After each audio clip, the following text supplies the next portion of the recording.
Joey. Hey, Megan. How's it going? Good, how are you? I'm good. We're here with the Sage Group in Huntsville, Alabama, and we're here to talk to Joey because Joey was actually an agent in Georgia, and he just purchased a house here in Gurley, correct? That's right. And I want to ask him some questions about that process, and ask him particularly because Georgia is not a buyer beware state, and Alabama is. What differences did you see, and how did that process go for you? Yeah, thanks, Megan. So, the process is a little bit different than Georgia and Alabama. There are a few differences. The main difference was the buyer beware. Alabama being a buyer beware state was a little bit of and let's tell them what that means in case they don't know. So buyer beware basically just means that the sellers aren't obligated to tell you anything about the home. So in other states, particularly Georgia, whenever you go to sell your home, there's a seller's disclosure, which basically anything that you know that is a latent defect about the house, you have to put on the seller's disclosure. Alabama does not have that. It's sometimes called a non-disclosure state. No, that's right. So everything is on that home inspection, basically, to find any faults in the home, correct? That's correct. Yes. So that's the main difference.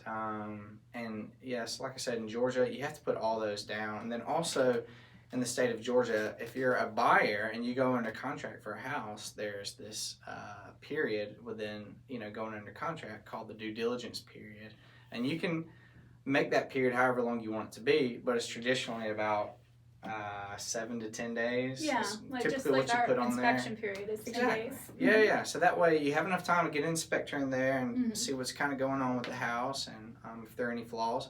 But during that time in Georgia, if you can back out of the contract for any reason at all, even if you're just not feeling good about it, you haven't got an inspection or anything, you can back out within that due diligence period. And that is not the case in Alabama. That is not the case. So you need to be a little bit more sure before you go under contract. That's I would say, right? Yes, Absolutely. So when you were looking for houses, did it take you longer to choose one? Tell me about how that went for you. Yeah. So we actually didn't know that until like the first offer that we were going to put in. So our realtor told us, by the way, when we go under contract, you cannot just back out and get your earnest money back like in Georgia. So that really kind of made us question a few things to make sure that it was the right house. Now there are some ways that you can put in the contract here in Alabama to kind of put a little bit of insurance on your offer. During the peak of the market, it was a little more difficult to. It was impossible to put something like that in a contract.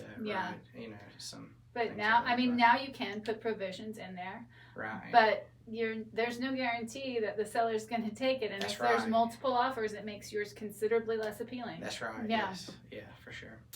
So, and that was definitely one of the things here because we bought during the peak or close to the peak. So, we didn't get to put any of those provisions in there to make sure that if something went crazy with the inspection or just something didn't feel right, we couldn't just back out for any reason. So, I think that definitely made it a little more.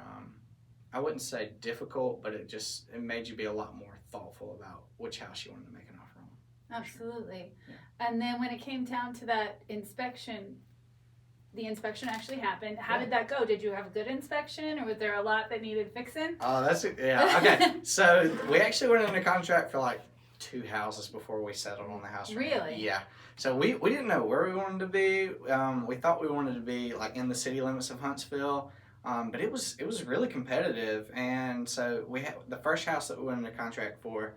Actually, we were lucky enough to be able to write that in there that if things didn't go right in the inspection, then we could back out. So we did that, and there was like it wasn't a major foundation issue, but there was definitely a little bit of a issue in the foundation. We just didn't feel comfortable with it, and they weren't willing to contribute in any way. So we decided to back out of that. So then, actually, the house that we settled on, we didn't get a traditional inspection. We'll just say that, which is odd. I need to know what kind of inspection did you get? Okay,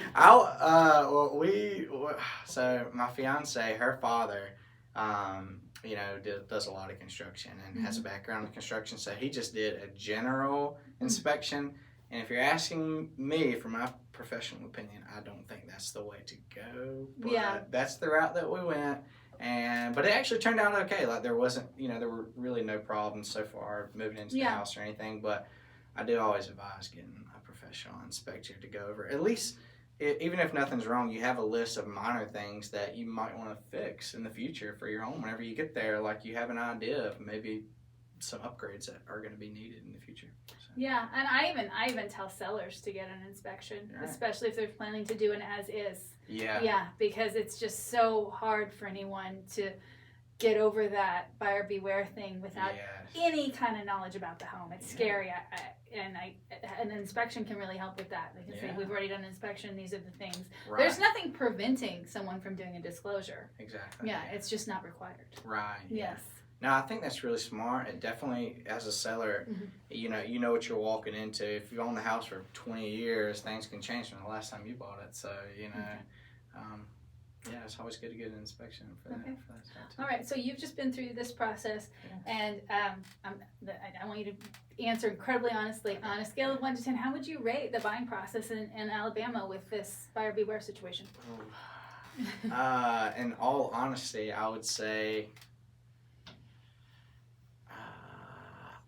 I don't prefer a buyer beware state. I don't think it's as beneficial for the buyers. For the sellers, now it's a huge perk. Like if you're on the selling side, it's great. It's a great perk to have. Yeah. But from the buyer standpoint, I just feel like it gives you a little less